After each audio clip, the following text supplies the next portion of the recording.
Tonight on BCN Weekly Report, public concerns about cancer-causing agents and forest disruption. Matt Carmack investigates these new power lines coming to Madison County and why they are so controversial. Also, the Fall Festival was last Friday. We recap the event for those who weren't able to attend. And an update on soccer. The Mountaineers are ready to strike back after multiple losses last weekend. All of this and more coming up soon. Tonight on BCN Weekly Report.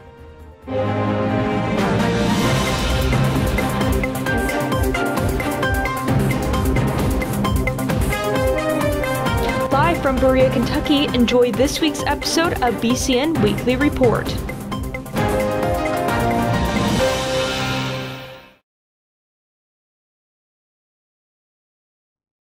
Good evening and welcome to this week's episode of BCN Weekly Report. My name is Ange Cisneros.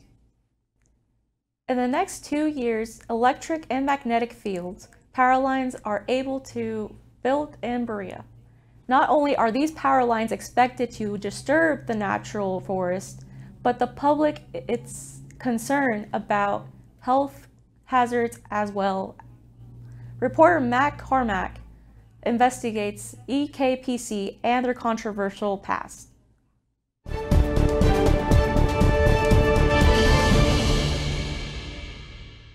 Cancer-causing agents, health conditions, and public concern. Why a new 8-mile power line is being built in Berea and what the community can expect from this.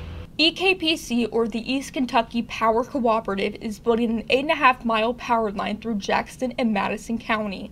The power line is expected to run 2 miles off of the Forestry Outreach Center, but still reach Berea Forest. Not to mention, it will be completely visible from the pinnacle.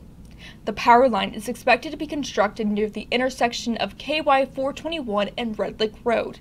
This particular line is meant to maintain reliable electric service for the Bluegrass members and alleviate system constraints. The purpose of the line is to maintain reliability in the area. We have an existing grid out here that's providing power to the people of this area.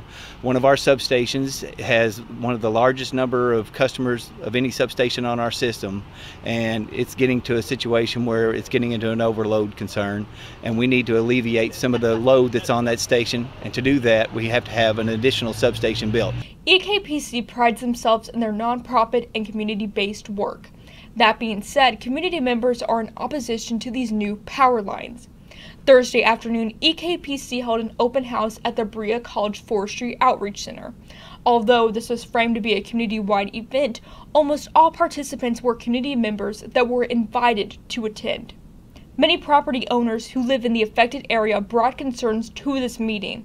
Not only would the aesthetics ruin the national forest, but EKPC introduces many health hazards as well. Like all homeowners who are under or near the path, I'm concerned about various issues related to the power line.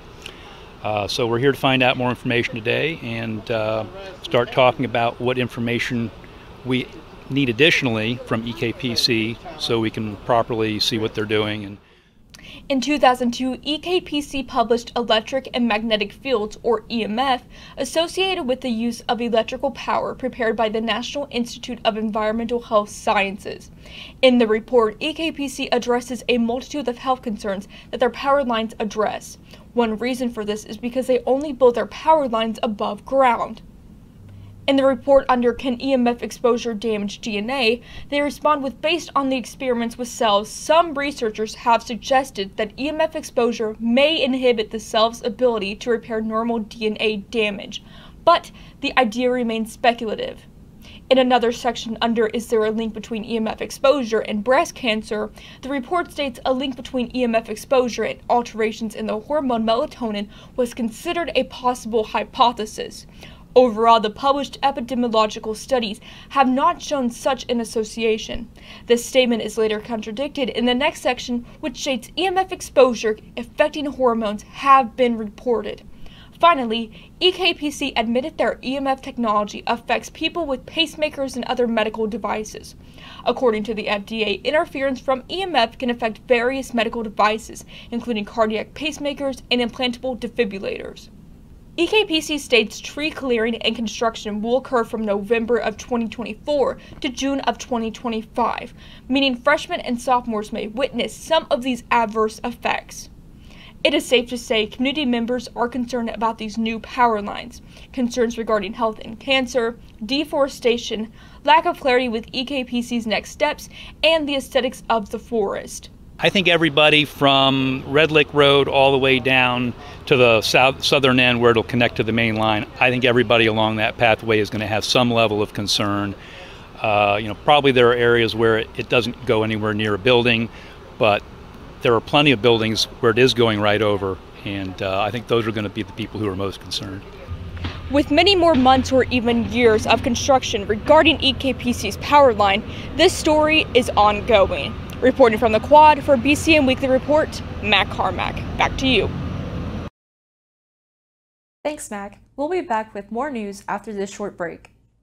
Looking for a fun summer labor position? Join Christian Appalachian Project as a counselor at one of their beautiful summer camps in eastern Kentucky.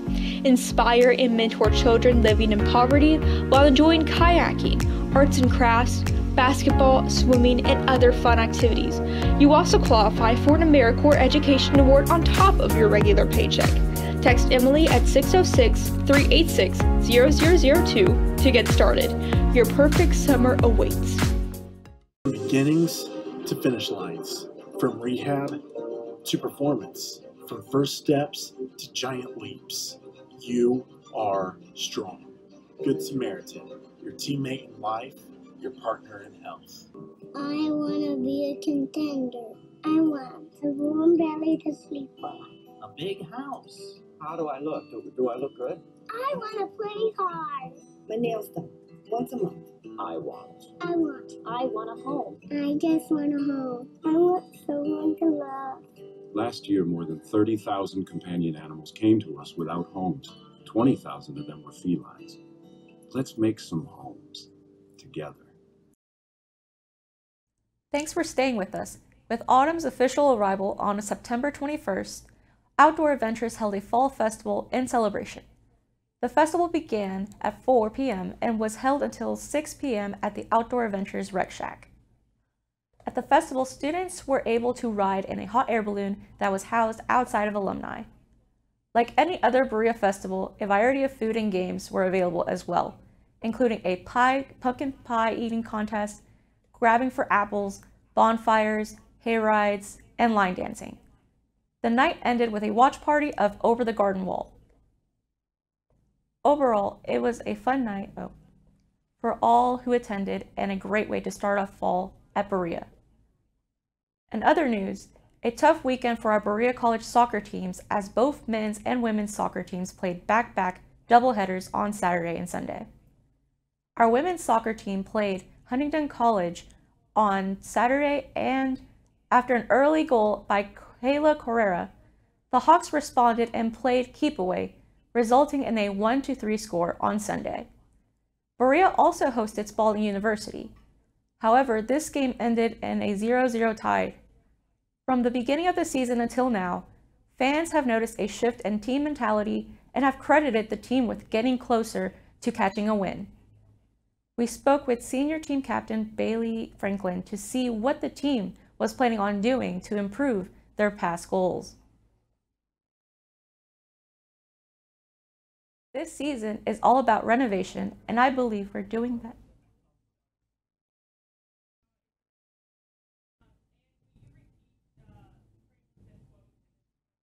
Yeah. All right. Franklin said, quote, "This season is all about renovation, and I believe we're doing that as the season continues. Some changes in formation, fixing mindset, challenging ourselves, and building trust, I think have changed from the beginning of the season and pushed us in a positive direction," and end quote. With that being said, this weekend was rough for our men's soccer team as well, going 0-2 against conference opponent Belhaven on Saturday and Spalding on Sunday. Both games ended with a score of 2-3. Both teams are striving to get in the win column today as they travel to Tennessee to take on Johnson University. The men have lost 4 straight and the women are currently winless. On behalf of our news team, thank you for watching BCN Weekly Report. I'm Ange Cisneros. For more coverage, follow us on Facebook and Instagram, BereaCollege News Radio, and watch our show online at www.bcnewsradio.com. We'll see you next week. Good night.